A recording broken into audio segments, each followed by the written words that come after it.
So we are witnessing a wild and fun ride in regards to Tesla stock, and I want to just provide an update on Tesla to kind of just touch on what's going on and also highlight something that I think many individuals kind of skipped over and I think is pretty bullish for Tesla in the long term. But we'll go ahead and touch on that towards the later end of the video, so make sure to watch this video in its entirety. But of course, we have to address the elephant in the room, and that's the fact that we're seeing some pretty bullish action once again take place. Again, we know that we had the election take place, Tesla stock skyrocketed, and then ultimately started dwindling down.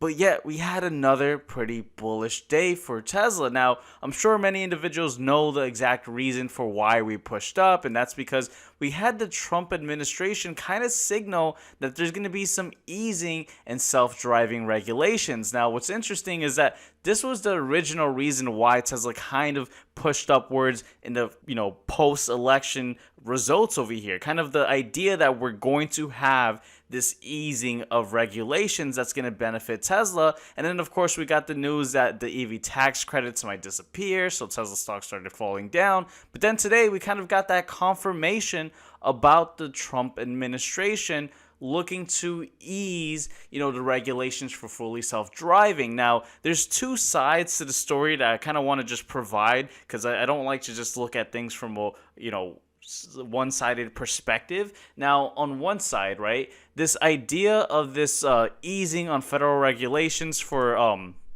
autonomous vehicles is pretty bullish because it creates this federal framework for self-driving cars. And of course, this framework for self-driving cars would create this unified federal regulatory streamline kind of event taking place in regard, which is completely different from what we have now, which is every single state kind of having its own regulations, and so that kind of stifles things, right? Regulatory hurdles we've seen delay other vehicle projects. For example, GM's Cruise abandoned its Origin AV, and so a supported federal stance that would kind of prevent similar setbacks for Tesla, which kind of gives it the competitive advantage. And so that's good news. Now, we also did see, kind of like a bearish perspective of this. We had an analyst from Bernstein, and I'm not sure why it was still highlighted, but he mentioned that, he's still kind of bearish on the stock, and he mentioned that the real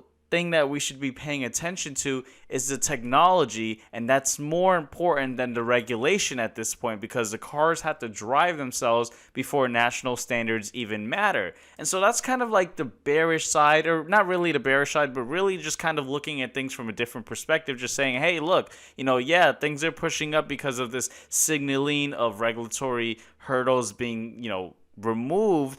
But ultimately, what really matters is that we need the actual technology to actually succeed, and how Tesla's success hinges on the results on FSD. And so if the technology is not reliable, well, then it really doesn't matter. And, again, I think, we have to look at things from both sides of the coin. And I think, yes, the regulatory news is a potential tailwind for Tesla's long-term ambitions, as easing rules would remove the barriers to its vision in fully autonomous vehicles. However, that analyst kind of reminds us that the bigger hurdles remain the same, which is just technological hurdles, right? Tesla has to still deliver a fully functional level 5 system. Now, again, while that is kind of bearish, the idea of things being removed from a regulatory standpoint actually makes it easier for the technology to improve, right? And so that's kind of one of the reasons why when we look at the price targets to Tesla, which, by the way, I always like looking at, historical price action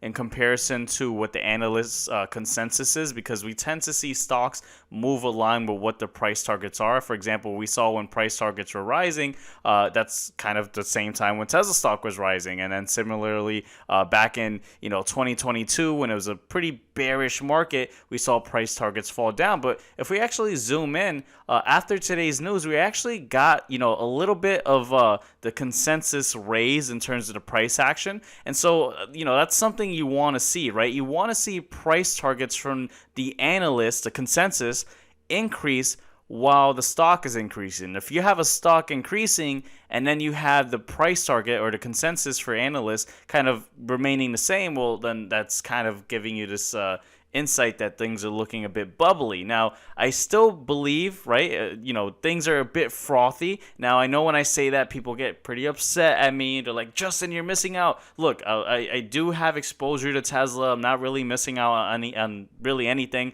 I've been actually holding Tesla still, so I've been benefiting from this. But recently I've bought more into Palantir, which ran up actually higher than Tesla. And then yesterday night, I actually sent the message to the Push and Profit private group that I was going to rotate out of Palantir. And funny enough, the day I sell Palantir is the day when Palantir falls down. I actually put a sell order to trim the position I had in Palantir. It got filled into pre-markets, and then boom, Palantir fell down, right? Again, I don't have a crystal ball, and you should only trade or invest in whatever you see value in. You should never copy what I do, but just kind of showing you guys that, I've been pretty much killing it over here, not really buying more into Tesla, still holding, bought a lot into Palantir, kind of rotated out. I kind of left it exclusively for the Push and Profit private group for what I just recently rotated in, but that's completely different from this video, right? That has nothing to do with what we actually want to know is what's likely to take place with Tesla stock. Now, before we actually talk about that, I want to share two other pieces of information that kind of is less known. The first one is a bit more popular, and that's just the fact that Kim Kardashian recently posted some videos kind of promoting the Optimus and the Cybercab, right? And we've kind of seen Kim Kardashian, which I know, I'm not a big fan of following these influencers, but we have to admit that they have a lot of influence, right? That's what influencers are. And we've seen Kim Kardashian really push the Tesla agenda. She's been always promoting the Cybertruck. You can kind of see this all-black Cybertruck, which looks absolutely amazing over here. But she posted a video of her with Optimus. Now it's unclear if Optimus here is actually being controlled by someone else. I'm pretty sure it still is. But nonetheless, this kind of promotion of, let's put the video, I don't want to get copyrighted, but, her just talking to Optimus. This is a rare one. It's kind of all gold, so it kind of gives us the idea that we may end up seeing Optimus come out in different colors. But then she also goes ahead and talks about the Cybercab. So, not anything of any significance, although it is kind of good to see someone with such a huge following continuing to push out Tesla, right? That's kind of how you have a product succeed. It's really about other people telling everyone else about how good the product is. That means that you have to spend less on advertising if the people are advertising the products for you. But I want to go ahead and touch on something else that I think is not really known, but pretty interesting. For example, someone wrote on X how we need a big Tesla for big families. Tesla has been proven to be the most efficient and popular car in the market, but if we want more babies and repopulate the West, we need bigger models to support that lifestyle at Elon Musk. And then, she goes on, but Elon Musk just casually responded saying, okay,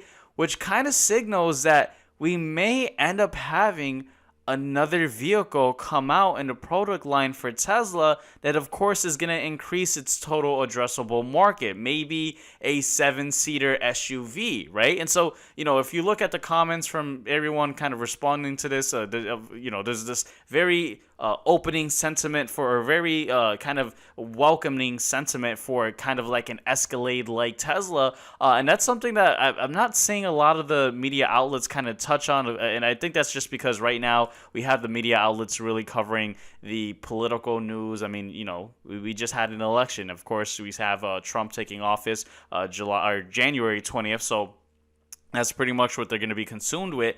But I thought that was pretty interesting. I was like, hey, we can't ignore it. We may end up having another vehicle come soon, which is different from the Cybercab, right? So pretty interesting. Again, that's a bit speculative, but looking at things from a technical perspective, right? Of course, this week is a slower week in terms of economic data. We have a lot of Federal Reserve speakers, and so we're not going to talk about the market from a macro perspective or really much from a fundamental perspective at the moment, since we don't get delivery numbers or earning numbers right now for Tesla. So we have to look at things from a technical perspective right now, just looking at the technicals.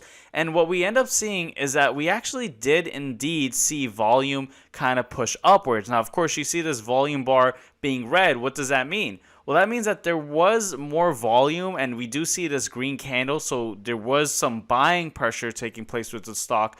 But the reason the candle ended up being red, or I'm sorry, the volume spike ended up being red here is simply because we still closed lower than what we opened, right? We had this big push up with the news of the Trump administration kind of, alluding to the idea of less regulation, but ultimately we closed much lower. Now, yes, we are still higher than the day prior, but the sentiment isn't fully there. It shows here that while there is this increase in the spike in volume, that there's a little bit of some kind of like this battle between the buyers and sellers, kind of some hesitance of actually, letting this price go upwards, right? Because of course, when you are looking at the price action, it kind of tells the story of where money is actually going and who's winning in the battle between the bulls and the bears. And right now, yes, the bulls are winning, but there's still not this kind of certainty or this very bullish aspect towards the sentiment for Tesla. And when we're looking at the volume, you want to see kind of what we saw post-election, right? You see the price going up higher, and you see volume going up higher, right? Volume is confirmation of the price, and so pretty interesting. And then when we saw Tesla fall down, we started seeing volume kind of decline. We saw selling take place. So, just something I wanted to point out. Now, I don't believe that we're likely to see Tesla continue pushing up, although I've been wrong saying that in the past, because, you never know when new news may come out, especially with how, spontaneous Elon is. But in the absence of any news from Elon or any news of this administration that could benefit Tesla, I think that we may end up entering into that consolidated period. I know I said this last time. I said, look, that news of the EV tax credits, that's going to kind of put a little bit of a hit on Tesla. Tesla did fall down, as I mentioned. And then here I said, hey, Tesla's likely to consolidate. And it would have most likely consolidated had we not got the breaking news. And so now that we're after the breaking news and in the absence of further news, I think that we're likely to consolidate because, again, you can't just have a stock going up for no reason, although that I mean, you could have that greater fool's theory where people are just putting money into something, hoping to just sell it to someone else at a higher price. But you don't really see that unless you're kind of in a period of extreme FOMO, like what we saw during 2020 and 2021, where the economy was flush with money, and we saw lots of companies get far away from the fundamentals. One that kind of rings a bell is SPCE. If you guys look at this, I mean, this was a company where fundamentally it was a trash company, and that's why we see the price action so low. But during, that period of 2020, 2021, where the economy was flush with money, we saw this thing just go to the moon, right? I mean, look at, if we map it out, kind of from, the beginning of 2020 to the top, it did like 500%. But eventually the fundamentals come and they actually come into play, right? Very often you see, stocks kind of deviate from the fundamentals, but eventually they end up following the fundamentals, which is why you want to look at Tesla not only from a technical perspective, but actually how the business is doing. Because when you're trading a company or investing in a company, you have to understand that you're buying a business and you want to assess the health of a business. And right now, we don't have any new updates on the fundamentals, but what we are seeing is the price targets are increasing, especially after this recent news. But in absence of new news, my idea is that I think Tesla is going to go ahead and consolidate some more until we get closer towards earnings. Now, one thing I do want to just provide a quick reminder again: you should never trade or invest in whatever someone else says. You should only do whatever you see value in. And so, I may be wrong. We may end up seeing, Tesla go up higher, which I'm not denying unless we get new news. But again, you should always do whatever you see value in. I know sometimes when I say I'm not buying more shares of Tesla, I get kind of like this pushback. But again, you're free to do whatever you see value in. But with that said, you guys let me know in the comment section down below. Do you guys think we're going to close above 350 by the end of the year? We only have a month and a half left, right? So not a lot of time, but we are pretty much teetering around there. And Tesla is a very volatile stock, so it's very possible. But you guys let me know in the comment section down below. And with that said, I'll see you guys on this next video right over here. Take care, guys.